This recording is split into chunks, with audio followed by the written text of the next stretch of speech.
The Weekly Armchair Kickoff is rebranding and expanding. We are now the Weekly Armchair Sports Talk. It's going to be your home for sports content for the fans and by the fans. More sports, more guests and more talk, covering all aspects of football, WWE, basketball, MMA and much, much more. That's the Weekly Armchair Sports Talk, coming soon.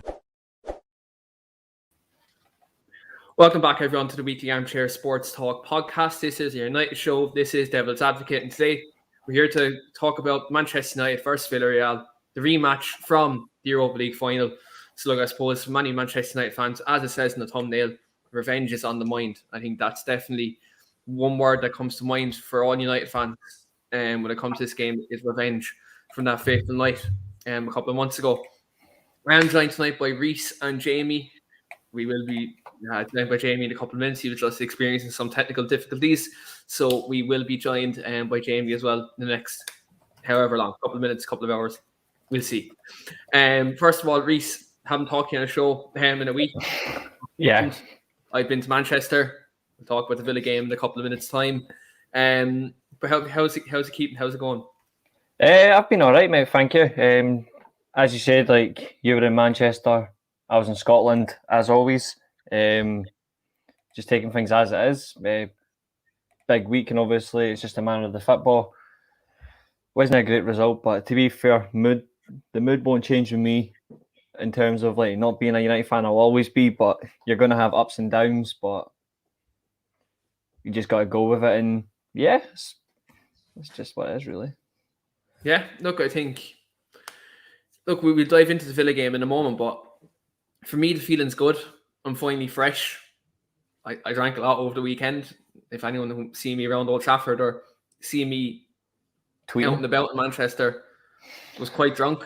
But look, happy to be here again as always. I haven't hosted too much lately on the podcast the last couple of weeks, so look, it's great to be back and to talk about Manchester United playing at home in the Champions League because for the first time in a long time, Man United have a home game in front of a full house at Old Trafford and against Villarreal in the Champions League. We want to break our duck against them in the Champions League. We haven't beaten them in Europe in all the games we've played against them. So as United fans, I think we all do want to get that win over the line against Villarreal and this week in Champions League. But I suppose, look, it's no better, I suppose, topic to bring up straight away than Saturday afternoon. 12:30 kick-off at Old Trafford against Aston Villa. 1-0 defeat. Look, I think many of us weren't expecting that result, considering, the quality of side we have. Yeah. Unfortunate result, I would say. But, like, what was your overall thoughts on the game itself, how it panned out, and ultimately just the result in the end? Well, obviously, in terms of like leading up to the game, I was on the mindset of, well, we've lost.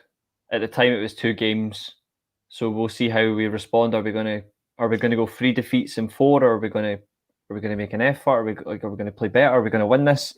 But throughout the game, it just wasn't overall good to watch.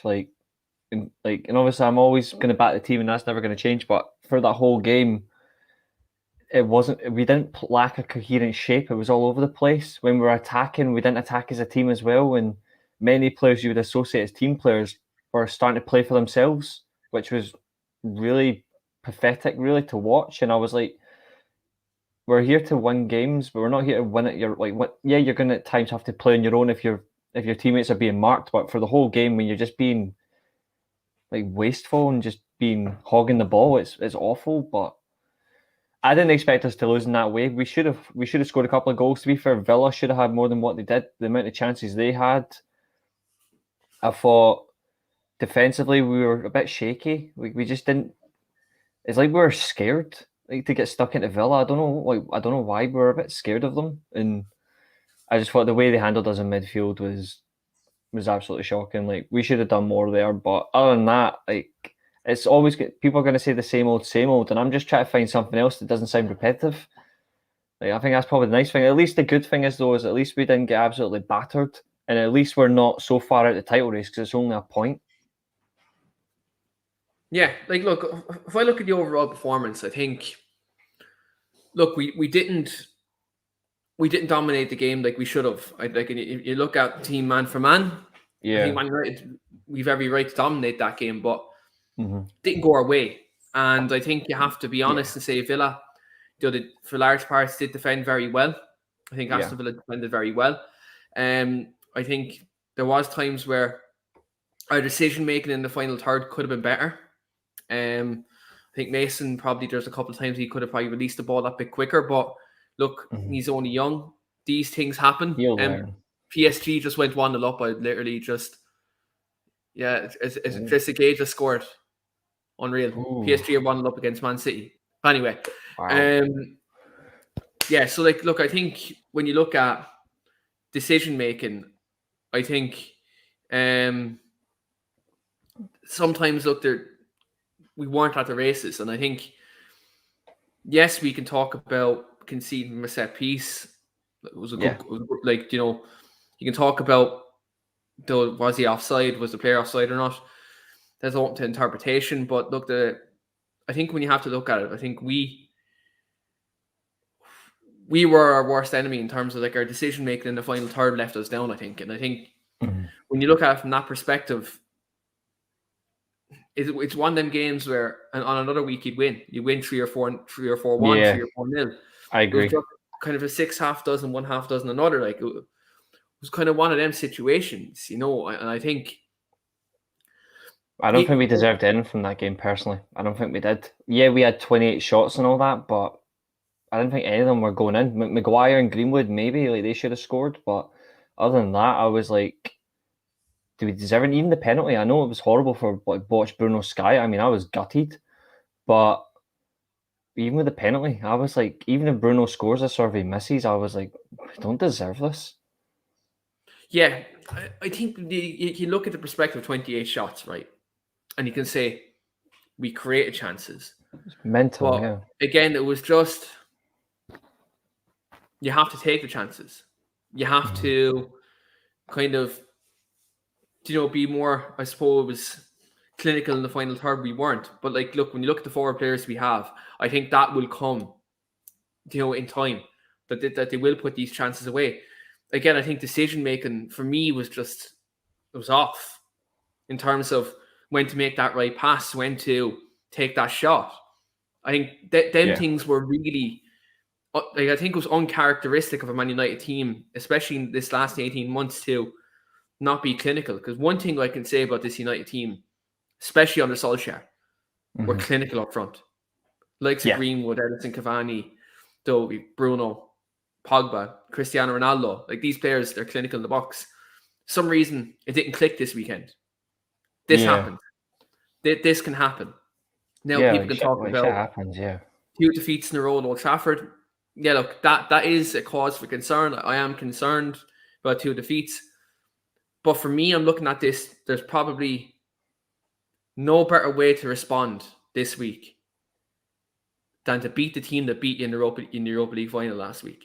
There's no bigger incentive now to respond. I think this is where we see the character of this Man United team, to see how far they can go with this.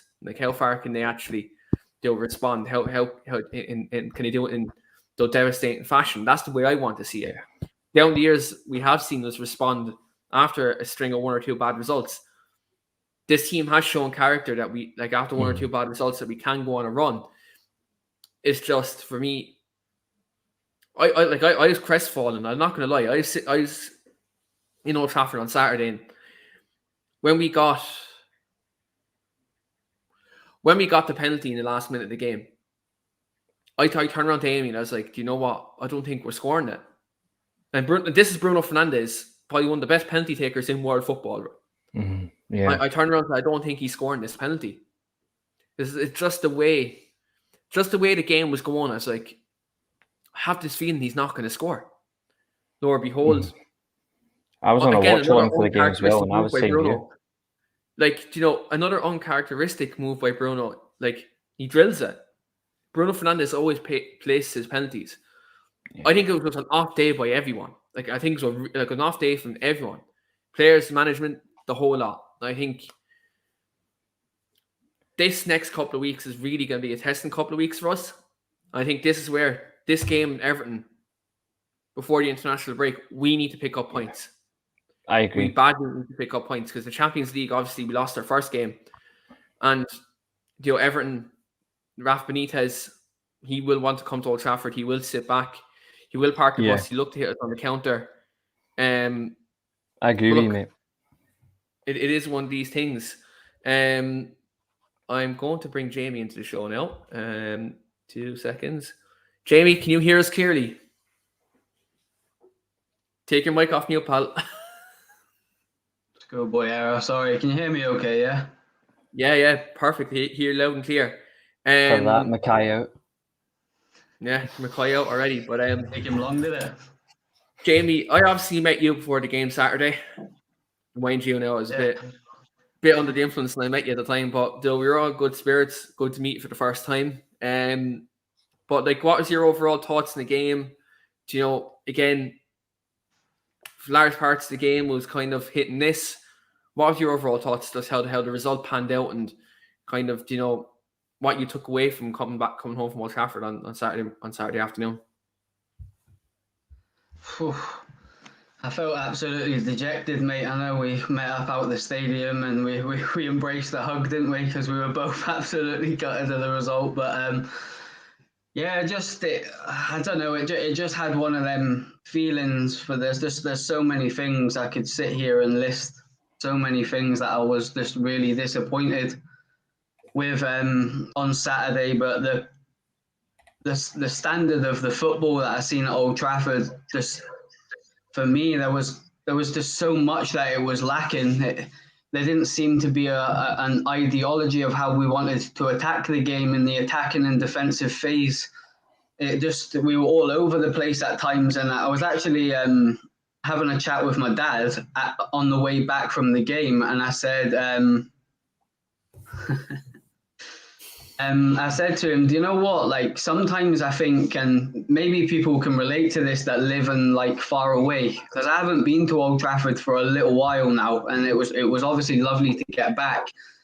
But I think you can have the blinkers on sometimes, Keane, when you're watching it on the telly, because it really stuck out to me how bad we were at certain things in the game. That tactically we just looked all over the place.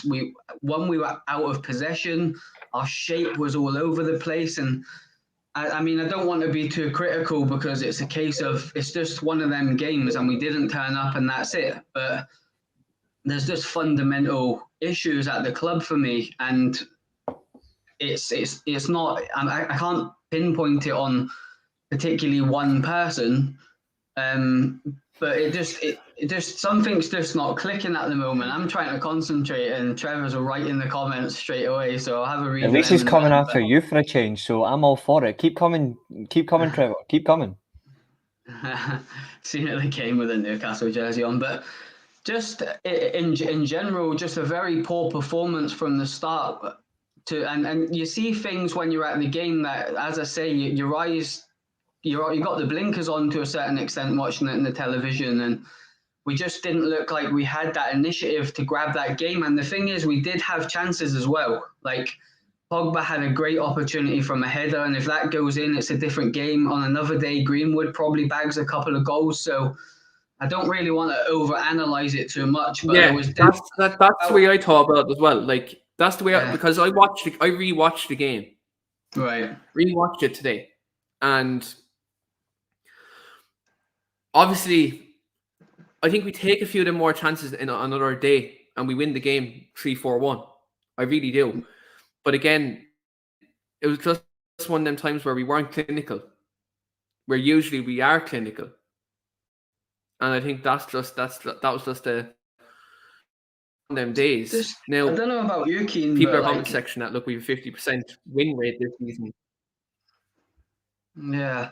I don't know about what. Obviously, we were both at the game. We both watched the same game, but it's for me, do you know what it was for me that was the biggest issue for me at the weekend? It was they weren't doing the basics right. There didn't seem to be a shape when Aston Villa had the ball. When we were in possession, it was like we were constantly looking for a long ball to Greenwood. And I do get football does fluctuate. You do need different styles of play. Sometimes you go long. when you've got a passer like Bruno in the team and Pogba, I get it. But for me, there just wasn't enough of the basics. I seen 3 or 4 times a player with the ball in his hand looking for a throw-in, and there was no movement for him. And I'm like, wait a minute, I see more movement at a Sunday league. Like, do you know? And it's like, I know that sounds ridiculous, but if you watch the game back, anybody in the comments, when we've got a throw-in, there was no movement. It was like they were statues, and I was like, where I was sitting, I don't know about you, Keane, but people were like physically shouting over my shoulder, like, move for him, move for him. Adam was one of them, sat next to me. But I was just thinking, this is like top level football. Like, why is no one moving for a guy that's got a throw in? And just little things like that. When we were in possession, there was no patterns of play. You weren't thinking that a certain player was looking for a certain player because it was working down the left or right. I was just like, I don't really understand what's happening here. And then at halftime, we were having a chat with the people that were sitting around us, and we were all saying what we thought should change and stuff like that. And Ollie will react. And I was the first one to say, Ollie will react to this. This can't keep going on. We've not played well. But do you know another thing? There wasn't one player, and you've probably seen this, Keane, and this amazed me, by the way. There wasn't one player warming up at halftime. Like, our whole squad went into the changing room, which I've never, ever seen that at a Premier League game in my life. And that tells me, from Ollie's perspective, and tell me if you don't agree, Keane, that tells me that he was happy with that first half. I thought we were dreadful first half. You know, and that's just my personal opinion of how I didn't think we were dreadful the whole half. But like Aston Villa had some like clinical chances in that half and probably could have been ahead, but then we could have. So I was like, right, okay, then that's fair enough. Like, if I be honest, though, I'll just cut across you there for that one, because I think if you look at Ollie's tenure, when does he ever make a substitution at halftime? Bar the Edison Cavani against Southampton. Like, I didn't think he was going to change it at halftime, mate. I thought he would probably give it 10 minutes, but I've honestly, and if this happens in stadiums, like, I'll hold my hands up and say I've never seen it, but to have the whole squad go in there and not have the subs like warming up and keeping warm, just in case you get an early injury and someone can come straight on. I was just amazed at that. And I said to Adam, does that happen every week? And he goes, yeah, they always go in, all the team. And I was like, I'm sorry, but that's arrogance from Man United. I'm sorry. Well, I don't know if people disagree with me, but I feel like that's where you keep your legs warm, you keep your options open. To say that, for me, as an opposing manager, if I seen that, I'd think he's quite happy with that half. And I don't think United have played well there. And that's like by the by. That's not really about the game, but I was just really shocked about that. I don't know about you. I was like to Adam, like, is that a normal thing? Because I've never ever seen it, and I go to watch Newcastle regularly. Do you know what I mean? And they always have their subs out. The other team always have their subs out, and all they're doing is passing and having a little jog. But it just keeps them fresh, you know, just in case you want to change it. And I was quite taken back by that, but. I mean, you're at the game as well, mate. Look, like I just didn't see the patterns of play. I didn't see what we were trying to achieve on Saturday, and I just had a feeling they were going to nick one. I said to Adam 5 minutes before they scored, they're going to get one chance, and they did get it. And I was exactly the same as you. When I was coming and loading this up, I was listening to the show on my phone, and I agreed with you, Keane. I knew he was going to miss. I just had a feeling. Yeah, I think that's just the way the game went. Just like I said after the game, PSG are on the attack there again. But like I was saying, you know, after the game, like I always wanted Bruno to kind of, you know, score a penalty from, like, when I go back to see him after the lockdown, but I didn't get it. But look, these things happen. But look, I'll probably get a Bruno penalty by the end of the season at some stage when I'm at a game. But look, on the subs thing, Jamie, I think Ollie never makes subs before the 60th minute. And again, 15 minutes, like, the players were warming up before, like, after they came out. The players were warming up after they came out. And I think if you want to talk about substitutions in the game, the 2 injuries killed any opportunity for us to put extra attackers on or making an adjustment to shape, like bringing the Lingard. I totally agree, mate. Totally agree. Bring the Lingard or Sancho on to give us either more width, more pace, more players to kind of link up the play. Like I was saying on Saturday that I thought Lingard would have been a good player to come on, because what he's done in the games he's come on this season, he's moving off the ball to drag players out of position. His one touch passing, he's finishing the box is quite clinical as well. So I thought Lingard would have been a player in this game who definitely could have come on and helped. Now, the two enforced changes that we had through the defensive injuries, we knew we were limited to one sub. Ollie rolled the dice with Cavani. Like, I think if you look at that, like from a perspective, most managers probably would run him on because Cavani. It's like he's the one player who can, because you look at the chances we were missing in that game. Cavani probably puts them away if he gets the same chances that they get. The Greenwood chances, the Pogba chances. Like, Cavani probably puts them away. And I think that's probably why Ollie thought, look, we're after getting so many shots on goal. Let's get Cavani on and let's see if he can get, if he can be clutch in the box and he can score that chance. But, like, look, it's just one of these things where I say, bad day at the office. It was unfortunate with the subs, definitely. I 100% agree that Ollie, hold my hands up, and I'm not criticizing Ollie for the substitutions. He had no choice, and it's just obviously gutting that it was two really important players that potentially ain't available now. But it's a case of his hands were tied. His hands were tied. But I get why he moved Ronaldo out to the left, but I think it's going to be a little bit of an issue going forward, and I won't go into it too much because I'm sure Reece has got plenty to say on the matter anyway. But if he's not going to take players that are not playing well, mate, Ronaldo had a poor game at the weekend and he didn't bring him off. For me, if that's another game, he has to be replaced, and he's going to have to be brave with Ronaldo sometimes. Sometimes it's not going to work, but obviously you want him on the pitch if you get him beat.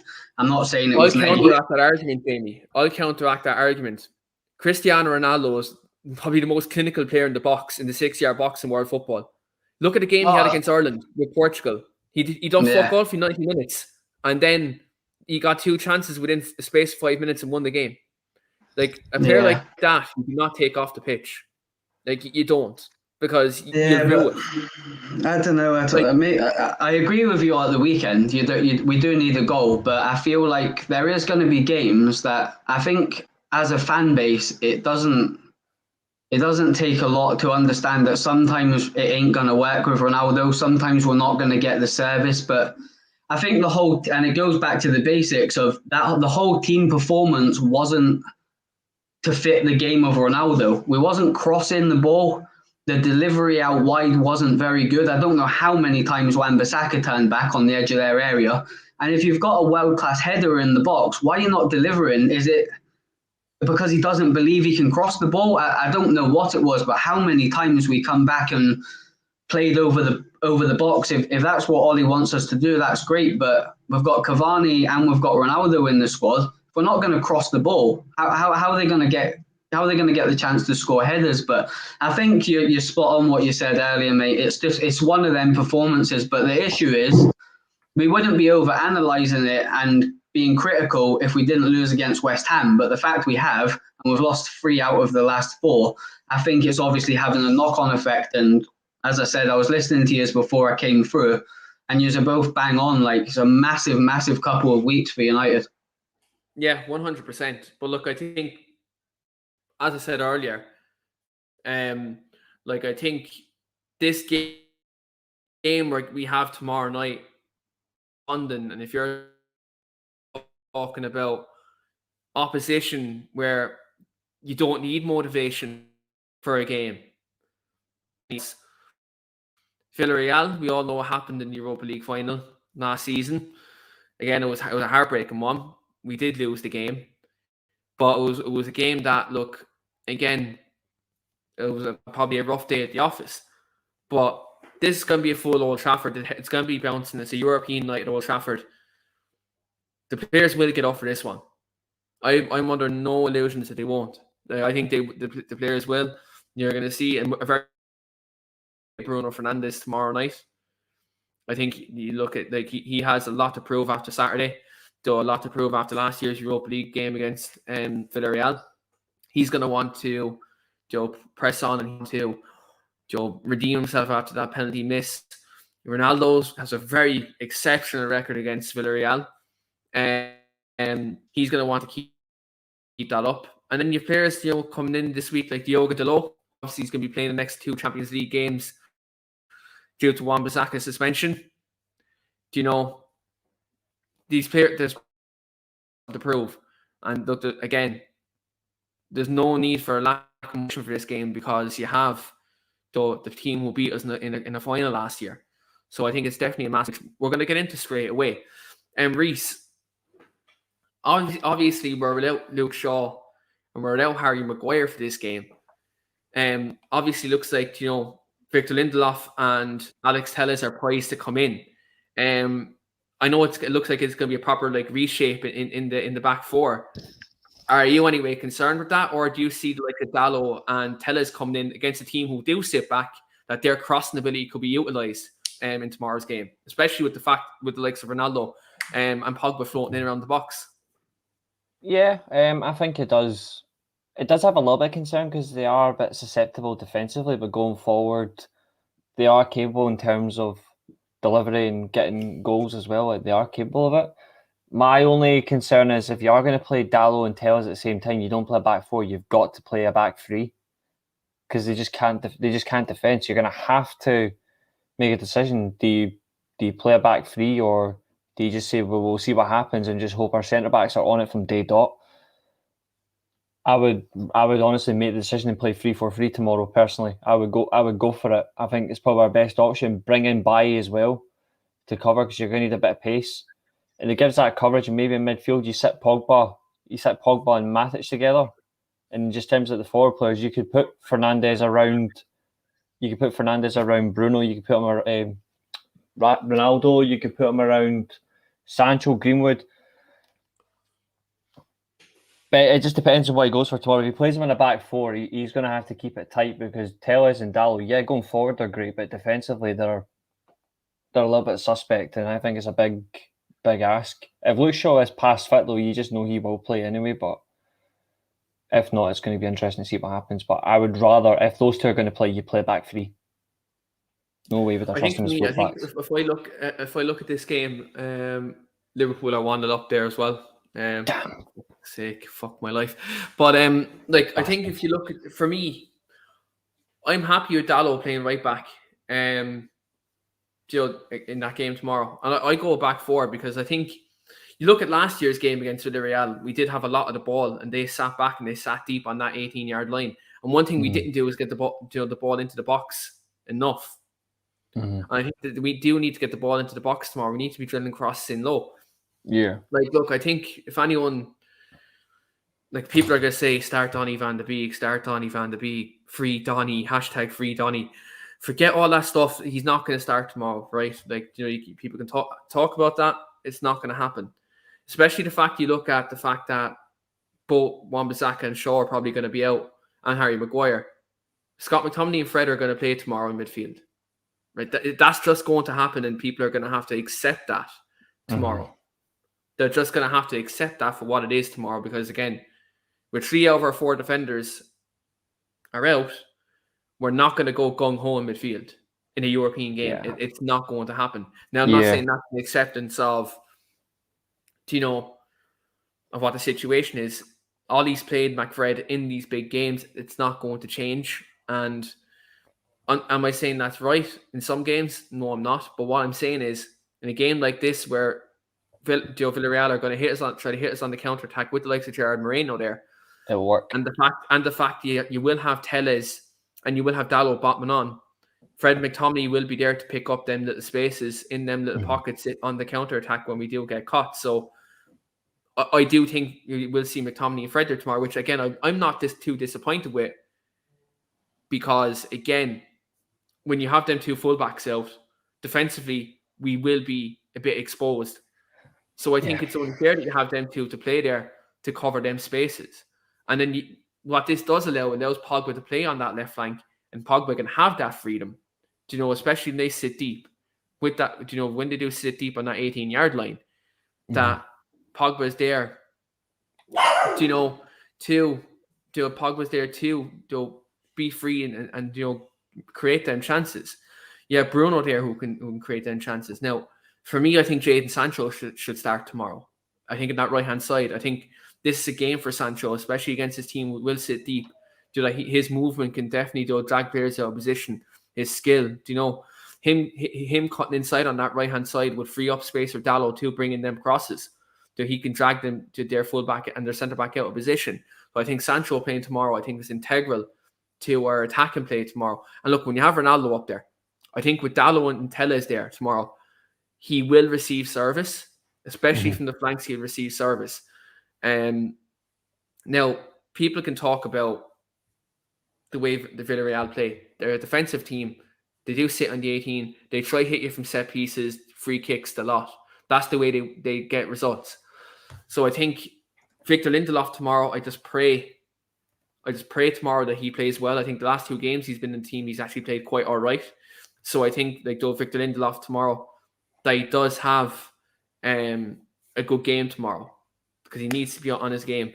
I think Rafael Varane being there at the back against Spanish opposition is good because Villarreal is a team that Varane is used to playing against and has a very good record against. So I think, that bodes well for us in that regard. But again, I think one thing we've become is too fixated on other teams' qualities. I think we just need our forward players to express themselves this weekend and push forward, create chances, and just get them balls into Ronaldo as much as we can. Get Bruno Fernandes on the ball. Be free. And this is a game where, again, I have to reiterate, you can't not be motivated for this game. Villarreal took the piss out of us when they beat us last season.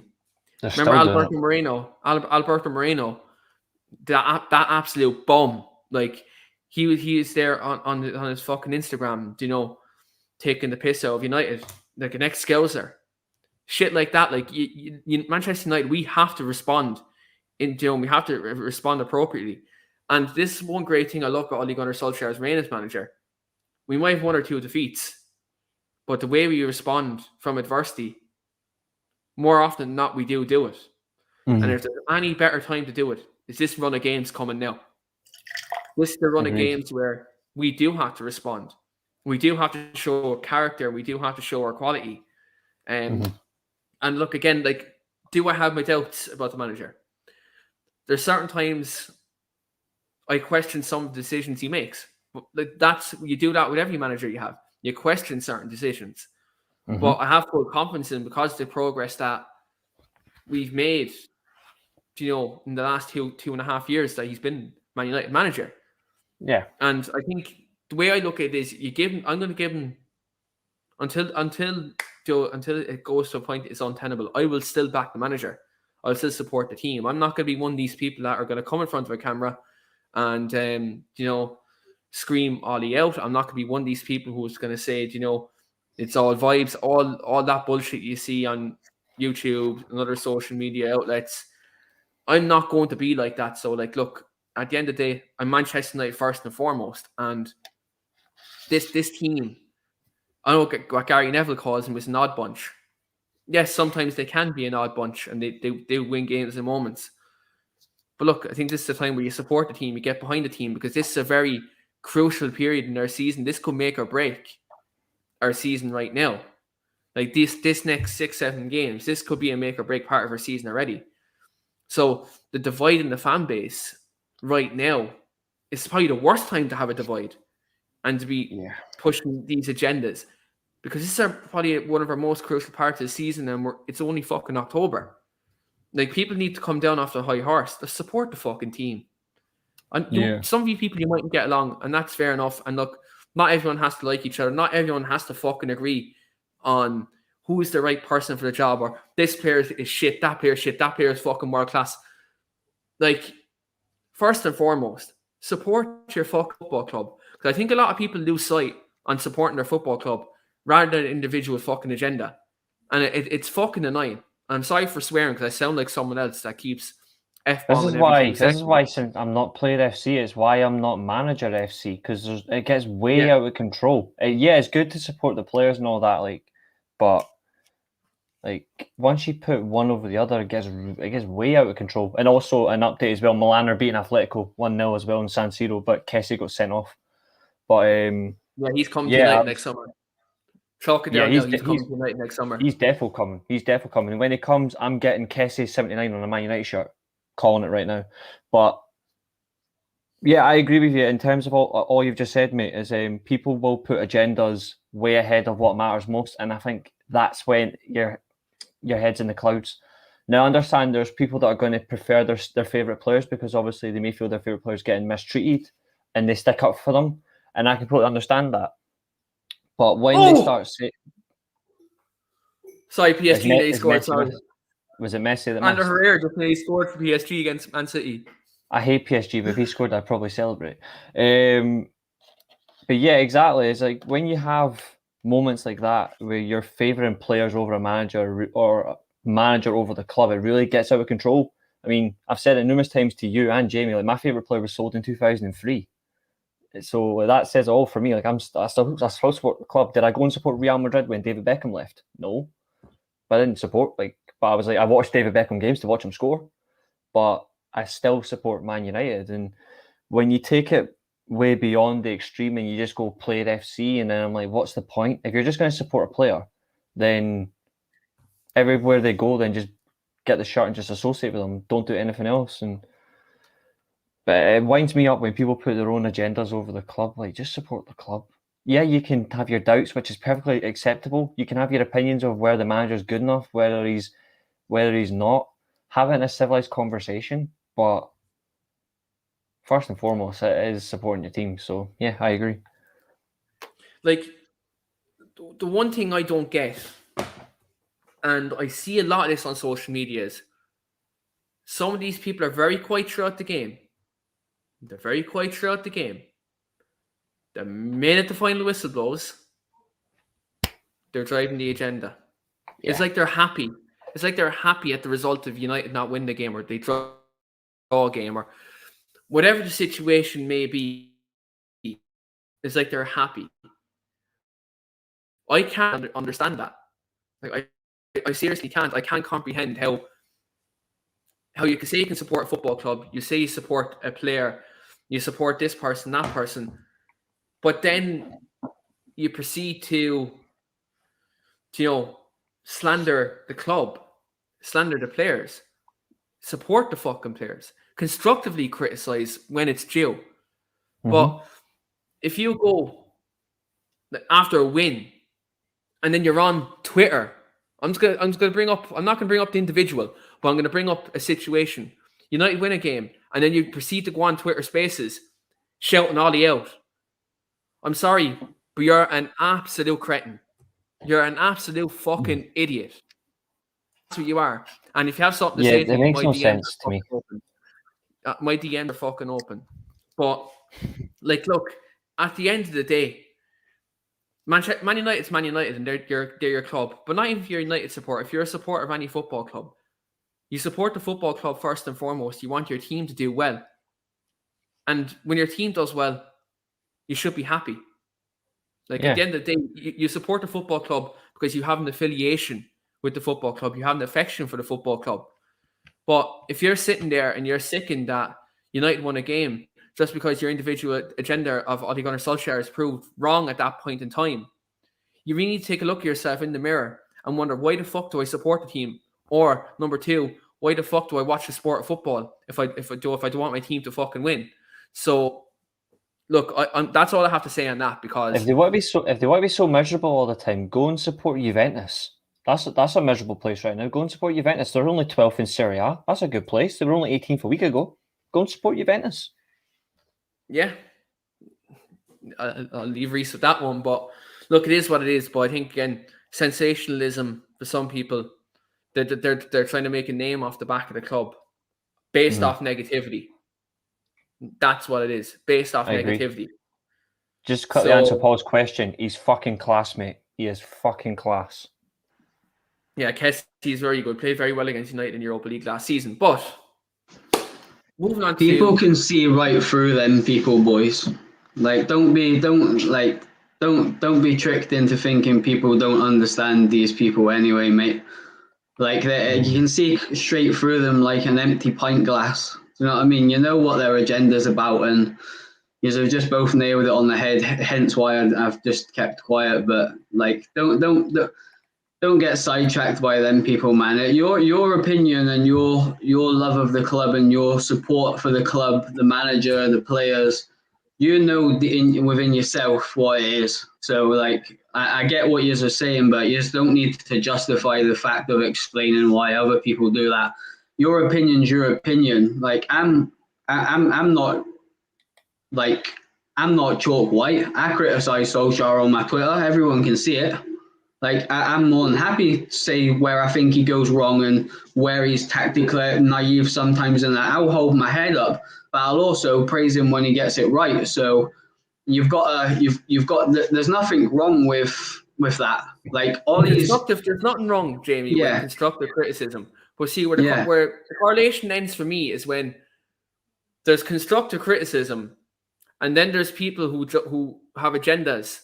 Like, yeah, they're the people who I'm like, that's where the buck stops for me. Because yeah. you win a game, but people are blinded by their agendas that they can't be happy about a win. Even hypothetically, we beat Liverpool, Man City 7-0, or we beat Liverpool 7-0. Hypothetically, they would still want the manager sacked. Yeah, but the issue for me is with the United fan base, and obviously, like, there's there's millions of Man United fans out there, and not everybody comes on to channels like this and talks about it. So we're quite fortunate to be able to do that. Well, I feel quite fortunate anyway. I know this is your channel, Keane, you've been doing this a long time, so have you, Reece, but for me, I haven't. So I feel grateful to be able to come and have that chat and stuff, and like, because I've been very vocal on Twitter for years. You know what I mean? Yeah. But I'm only relatively new to the fan channel scene. But I think people also as well that need to understand, and I'm not going to go into it too deep because I'm sure you want to move on, but like, just because you criticize the manager, it doesn't mean you're Ollie out. Like, there's a massive difference between being an Ollie outer and being agenda driven and having an opinion. If anybody in the comments goes on my Twitter now, they'll see it. I don't delete tweets. If I put something, I'll hold my hands up if it goes wrong. But I feel like at the moment, because of the Ollie in, Ollie out brigade, which I'm quite vocal, I ain't scared to sit on here and say, I ain't Ollie in, I ain't Ollie out. You're not the only one. I am not.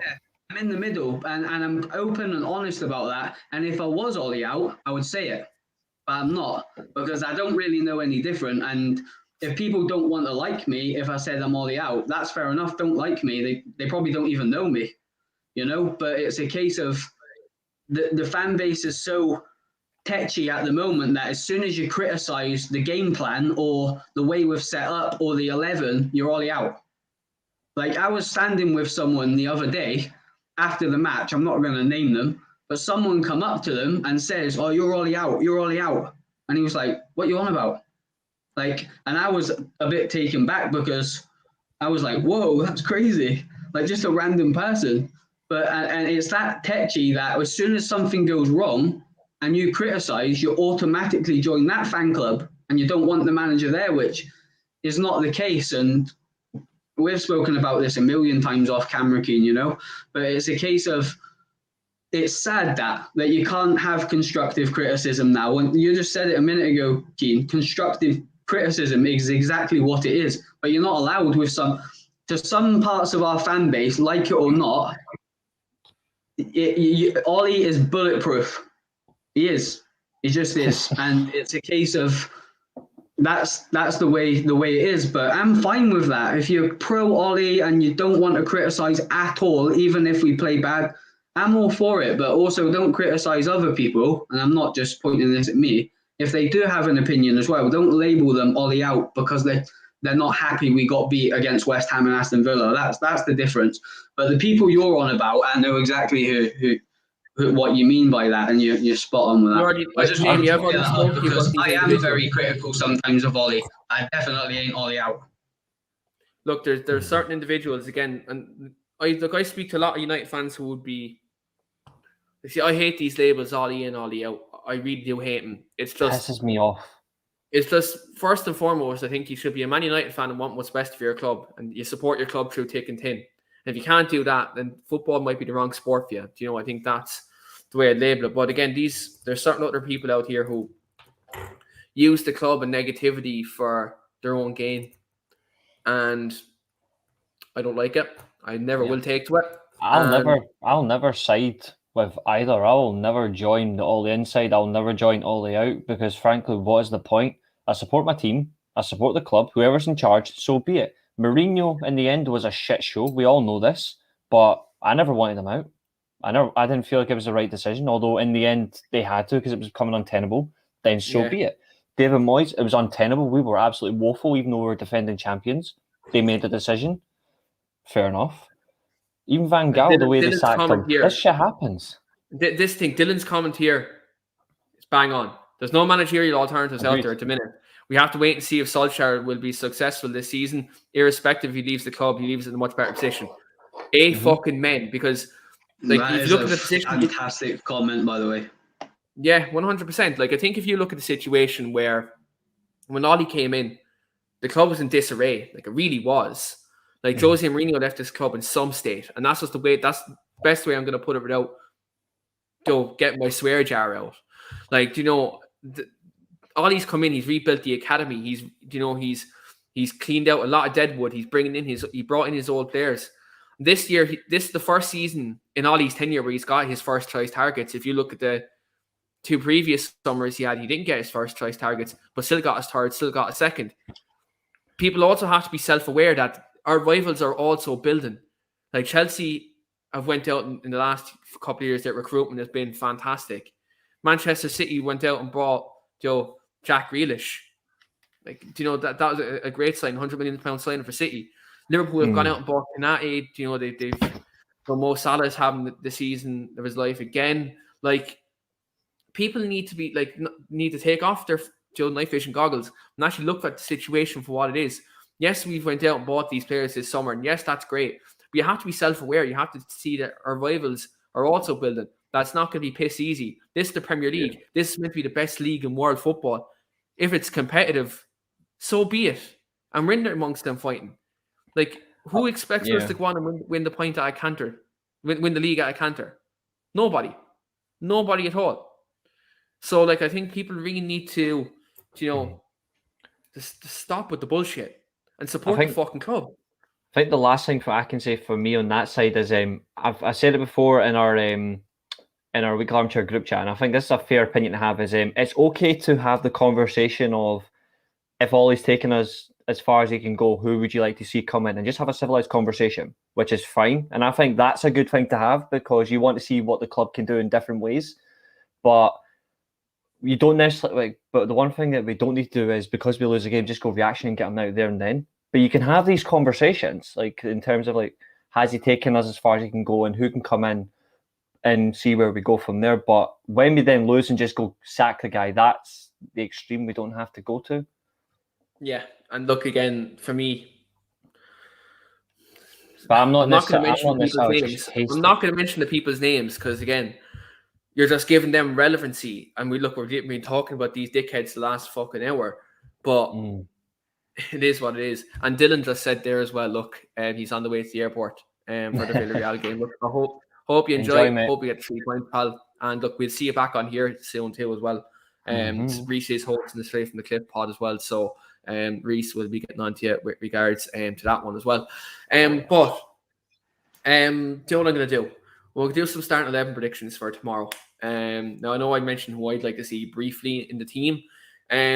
So I'm gonna get it started off first in terms of my predictions and who I'd like to see in the team tomorrow. I'm gonna go David De Gea in goal, because I think he's still warranted his place. He's done quite well since the start of the season. Why change it? I know I was a big advocate for Henderson. I still like Dean Henderson. He could get a chance next year or two. But, I think at the moment you play the keeper who's on form and who's been playing as much lately, and De Gea has been it. Yeah. The process elimination, I think obviously Diogo Dalot starts at right back. I think this could be the ideal game for him. The Spanish opposition, they're going to sit back. He's going to get plenty of the ball, plenty of opportunities to get the ball into the likes of Ronaldo, Bruno, and Pogba in the box. So I think this game does suit him, and hopefully he can play well in these next 2 Champions League games or 3 Champions League games, and gives Ollie a bit of a train of thought for that right back position, because I think Wan-Bissaka needs competition. I think me personally, I think Ethan Laird's going to be the one to really push that next year, and with the way he's playing at Swansea, he's been absolutely exceptional. Me and Shane Dowdy have been really been banging that Ethan Laird drum with the last 2 years. We really do believe he's going to be the man to challenge Wan-Bissaka. I think Dylan may chime in on that as well in the comments as well. I think he'll take the starting spot. Like I've always enjoyed watching Laird play. He's quality. Yeah, he I think he's definitely one for the future for the right back position, but unfortunately can't play tomorrow. Going to go Victor Lindelof and I say Harry Maguire. They're just out of muscle memory. Victor Lindelof and Raphael Varane at centre back tomorrow. And if Luke Shaw's fit, I play him. I just love Luke Shaw. Luke Shaw's just top class. But it's probably going to be Telles. I don't think Ollie would risk it. Maybe if Shaw's fit, he'd probably rather keep him for the Everton game on Saturday. So with that in mind, I will go Alex Telles at left back. Again, going forward, I think he could be an asset tomorrow. But I think delivery in the final third will be good. I just hope in the midfield we can have enough cover. And if Varane's on his side, on the left-hand side, centre-back, we might be okay in terms of cover if Lindelof plays to the right of the 2 centre-halves. Midfield is a tough one, because me personally, I'd like to see Matic and McTominay in there, or Pogba and McTominay. But it's going to be McTominay and Fred, I think, in midfield tomorrow. I think that because of the full backs, I think he'll want McTominay and Fred to maybe cover them spaces if we are caught in the counter. I think that I think he'll have that in mind with McTominay and Fred playing there tomorrow. One thing they do most of the times they cover space well. When the fullbacks do get forward, and they'll break up the play. And I think in a game like that tomorrow, they could be an asset in that regard. Now, maybe I'd like to see a match beside McTominay. Let McTominay, go forward in more of a box-to-box role, because he is very good arriving into the box late, and he had a very good game against Villarreal in the Europa League Final last year. But I think we may see McTominay and Fred. My front 4, then I'm going to go Sancho off the right. Look, again, the best number 10 in the world. In number 10, Bruno Fernandes. Paul Pogba off the left. And then I'm going to go Ronaldo up top, because look, his record against Villarreal speaks for itself. And again, when you have one of the best strikers in the world there, you just have to play him. There's no ifs, buts, or maybes. I think you look at Ronaldo, he'll strike fear into that back 4. And hopefully he can tear Pau Torres and Raul Albiol a new one. I think you look at that, I think that, that front 4, there's a lot of movement there. And I think, with the likes of Dalot and Telles there, they deliver crosses more than what Luke Shaw and what, Wan-Bissaka do. I think offensively it's good. Obviously defensively you'd have a bit of concern, but hopefully we can get a goal or 2 early and get Villarreal to try to come out, because I think that's what we need. The longer the game goes, we all know with Villarreal, as we experienced last year, they're happy to sit back, get a set piece, score from a cross in, something like that. That's the way they are. So I think if hopefully they've done a lot of revision on last season's game, showed where we done well in that game, showed where we didn't do well. Hopefully with these new additions, we can hopefully win the game.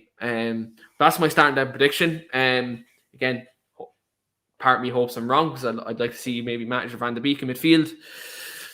Van de Beek, I just don't think he'll start. Probably get a game though. But yeah, that's my starting down prediction. Reese, do you have anything different to myself?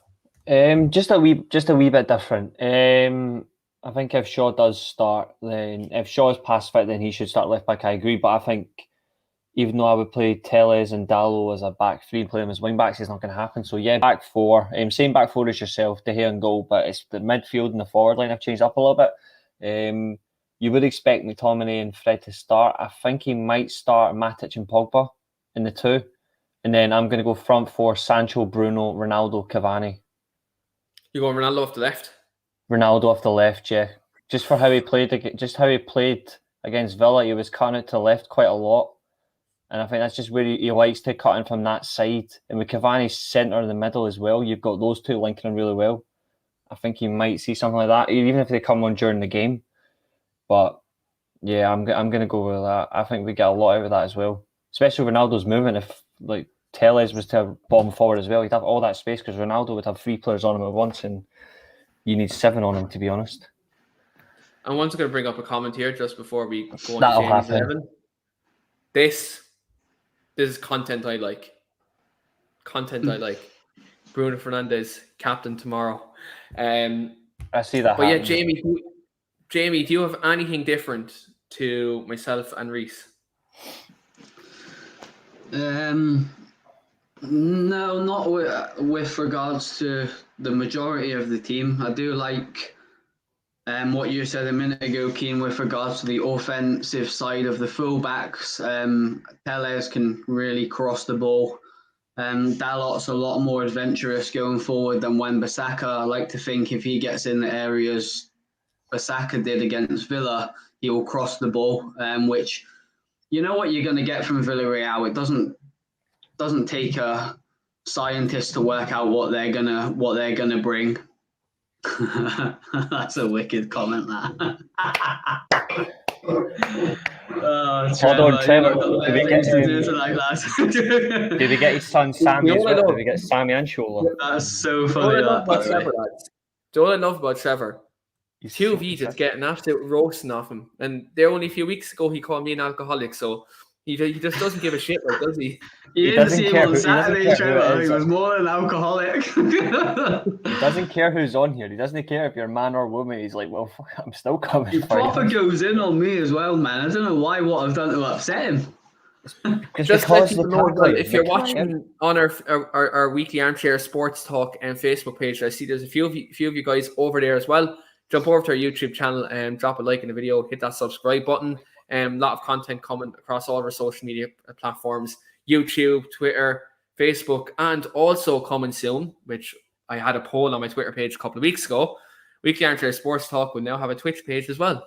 And so we will have a Twitch page coming soon with FIFA content coming up there as well as there'll be some podcasts coming to the Twitch page, which I haven't told Reese about yet, but there is one we're still talking about. We need to start, so yeah.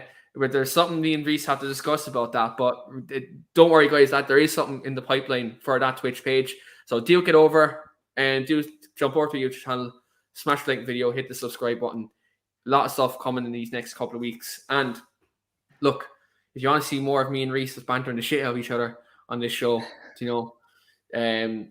please do jump over to the channel. And look, as always, we do appreciate your support, every single last one of you. There will be more giveaways and stuff like that coming up soon as well. Congrats to Katie on the giveaway, and she won the 1994 United jersey, and that's in transit on the way to the States. But look, we will have a lot more coming these next couple of weeks. So again, hit the like button, hit that share button, whatever social media platform you're on, and look, any support is massively, massively appreciated. And look, as always, it's all level-headed, the conversations over here. No agendas, no bullshit, just lads sitting here having a chat about football.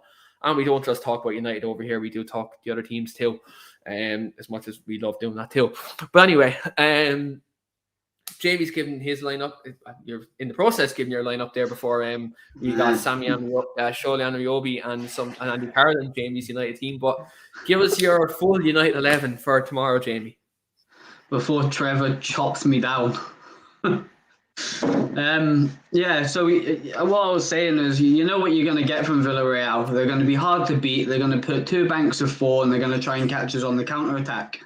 And it's up to us to take that, initiate our game onto them and let them think about us. We've got to play through the lines well tomorrow. We've got to use the ball wisely. We've got to get it out wide, get some quality into the box. But and I don't want to be negative Nancy, but we're not very good at playing against low block teams. So it's a case of I feel like they're going to come and try and get a ball draw against us, and it's up to us to take the game to them, stamp our authority early. And I feel like if I was Ollie, I'd be telling the players to go out there first 10, 15 minutes and really put it on them. Get the ball moved forward fast in between the lines, get it wide, get it into the boxes and create chances, because if we can get an early goal, it just takes the pressure off, and then we can start moving the ball around a little bit more patience instead of sort of getting to that 60, 70, 75th minute mark, 0-0 tight game, and the fans are going to be getting a little bit nervous. There's going to be a bit of tension in the stadium. We're all going to be after a win. But anyway, I've gone off a bit topic there. But yeah, I like the offensive options of the fullbacks. I think Lindelof and Varane are a decent pairing, both comfortable on the ball if they do need to play the ball through the lines into the midfield. I do totally agree with you, Keane. I think Fred and McTominay are going to start. If Fred can get in the team after his performance on Saturday, then it is what it is. But I'm not going to go into that now. There's no point. Jamie, my hair was nearly as short as yours on Saturday when he was playing 4-yard passes and they were going out of play. He's so bad, mate. But I'm not going to get into it. I'm not going to go in too hard on him because But if it was my team, and I'll just base it on my team, right? I would play Matic and Van de Beek. Like, they would be my two. We're going to have to use the ball well. We're going to be in possession a lot tomorrow, and we're going to have to play through the lines. And Donny van de Beek and Nemanja Matic are very good on the ball. Are they suspects defensively, pace-wise? Yes, but I'd much rather have them than Fred, and I'll leave that conversation at that. McTominay, fine. I thought he struggled on Saturday. Wouldn't be an issue if he played ahead of Van de Beek in a two, but I don't see why Matic can't play this game. I think he's the best defensive option we've got in the midfield role at the moment. He's comfortable on the ball. His passing ability is decent from a deeper position. I would be quite happy with Donny or Scott next to him, but I do take into account what you've both said about the counter-attack and having Fred and McTominay there to cover space. So that's going to happen. You know exactly what team Ollie's going to pick before the game starts. That's how it's getting for me anyway. I can predict lineup. Can I throw a caveat at both of you? Yeah. Because Villarreal do play with a deep line. Diamond. They do play deep. Could we see either return the diamond, or does Jesse Lingard come back into the team? Because Lingard is a player who can help do, again, his off-the-ball movement is quite good. His 1-2 passing is very good, and he drags players out of position. Could this be a game for Jesse Lingard to come back into the fold? I think it'd be a smart move, especially the way he works on and off the ball. He's a dynamic player. He's not necessarily a creator, but when he gets the chances, he has got a decent pass on him, and he has got a good finish. But his movement, him and Van de Beek are similar. It's just he's got the pace. He's got the pace side too. I think Van de Beek is more intelligent than Lingard, and that's not an insult at Jesse Lingard. I just think Van de Beek's more intelligent from the Ajax side, and the Dutch setup, he's more familiar to him. But in terms of quicker movement, Lingard certainly has that. I think that would be a very good option. I wouldn't mind it, to be honest. I wouldn't mind it. Jamie? Yeah, no, I'm all for it as well. I wouldn't have a problem if Jesse played. And this is the biggest issue for me, Keane. I know I come in like a wrecking ball earlier at the start of the show, criticising here and here and here. But that's by the by. That's just what I've seen on Saturday. I'm not saying that happens every game. But I want to see him mix the team up, Keane. It's getting to the point with Ollie now that I know who he's going to pick. I can predict the whole lineup, and it's bang on pretty much 9 times out of 10. I want to see Lingard in the team. I want to see Sancho in the team. I want to see maybe Ronaldo left out for Cavani in a smaller game. I want to see Pogba in the centre. I want to see a bit of variation, and that's one of my major criticisms with Ollie. If we can predict the 11, do you not think other teams are studying us as they're coming to Old Trafford? And we've played a midweek game against West Ham, and Donny and Matic just played. It's a given that Fred and McTominay were going to play on Saturday. I knew it. I thought Van der Beek was one of the best players against West Ham, but I'm going into a whole different stratosphere now. But I want to see him use the squad. I want to see Telles. I want to see Dalot. I want to see Lindelof play certain games. I want to see the squad being used because I want to see Mata. Maybe Mata's a good player tomorrow. I don't think he'll play, but he's an intricate player. Amy just looked at me there, and like Amy just looked at me there with like a pure look of happiness, but like nah, that ain't happening. Matt will be involved. He'll be warming up the mascots with his positive energy because that's a good thing, and that's not disrespect to Matt.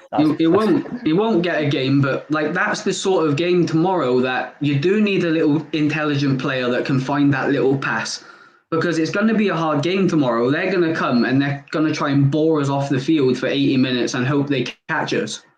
And we've got to do something different. But that is literally, in a nutshell, I'm glad you brought this up because that is my biggest criticism of Ollie as manager. He always consistently picks the go-to lineups instead of shocking us.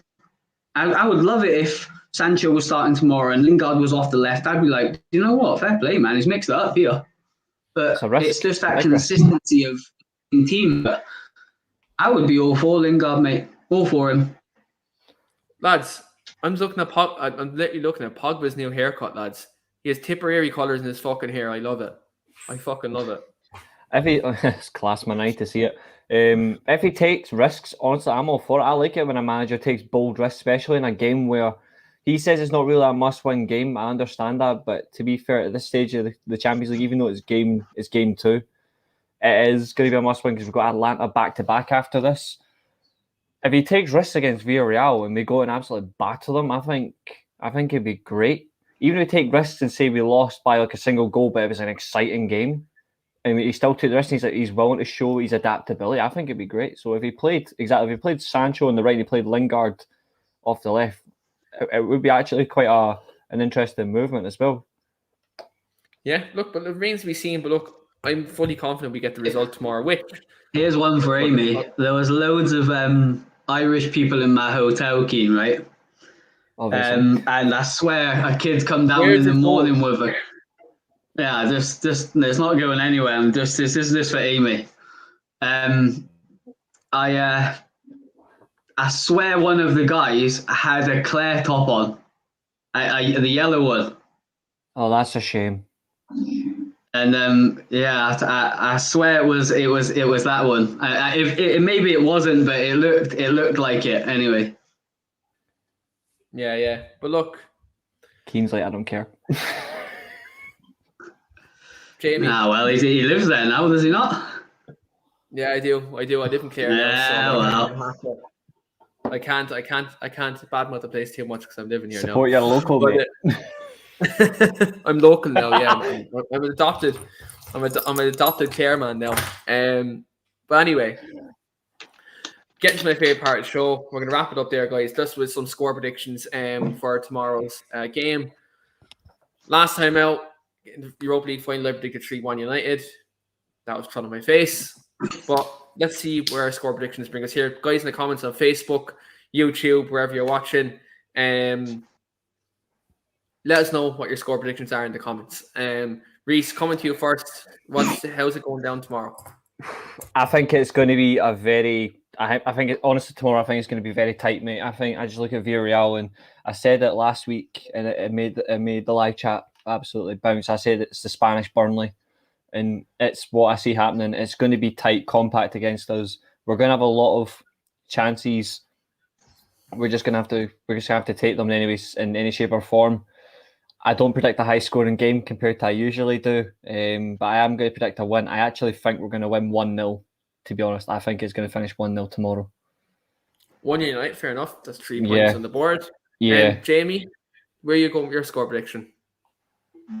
Same as Reese with regards to the tight game. I think it's going to be sort of one of them games where we're going to have to probably be a little bit patient and grind out the win. But I do think we're going to concede. I don't know why. I've just got a feeling that they're going to nick one because of what happened in the Europa League final and the injuries. So I think we'll get the job done tomorrow. I think we'll win 2-1, but I do think it's going to be quite a cagey game. 2-1. Paul in the comments agrees. It says 2-1. Bruno Ronaldo to score as well. PSG are on the attack here, so and I'm also trying to keep my score predict my score prediction for tomorrow as well. Trevor's comment, man. Do you know what? I feel like we're still getting beat. I'm going to go 2-0 United. I'm going to go 2-0 United tomorrow. I'm going to go Sancho to get his first United goal tomorrow. In the game tomorrow. And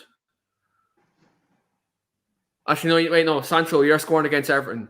Sancho, you're scoring against Everton. Sorry. You're going to hit your first United goal against Everton. I'm going to go 2 Portuguese lads. I'm going to go Bruno and Ronaldo to win the game for United tomorrow.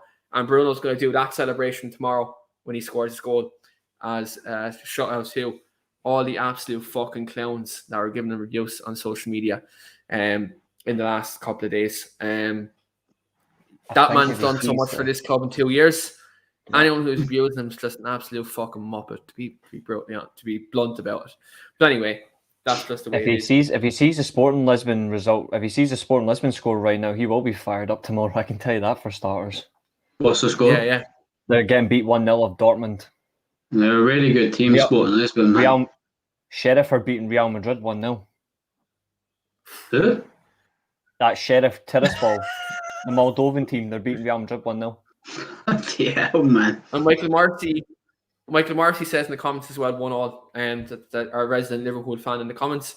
Contrary to tonight's show, cheers, Michael, for the comment. But we'd wrap it up there for tonight.